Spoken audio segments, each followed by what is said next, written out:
12 News is your local election headquarters. Just a short time ago, President Biden, former President Trump wrapped up their first televised debate of the 2024 election. The two candidates covering a host of topics on stage in Atlanta, from the economy and abortion to their golf handicaps. 12 News politics editor Ted Nesi watched the debate and is here now with a few of the highlights. Ted? Well, Shannon, Mike, this was the earliest televised presidential debate since the practice began back in 1960, and it has certainly caused some jitters tonight among Democrats due to President Biden's performance. Biden aides are now blaming his raspy voice on a cold.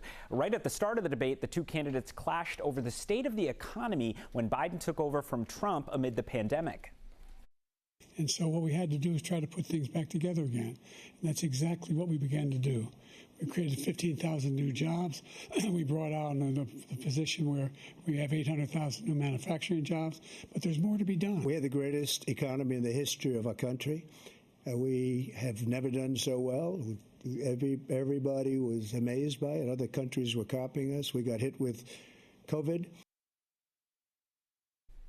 Another notable exchange was over immigration as Biden tried to explain recent executive actions he's taken at the border.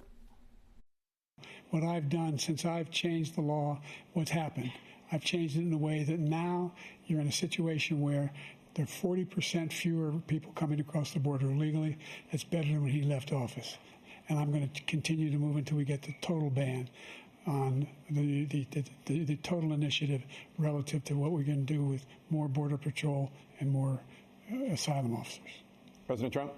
I really don't know what he said at the end of that sentence. I don't think he knows what he said either. Look, we had the safest border in the history of our country. The border, all he had to do was leave it. All he had to do was leave it.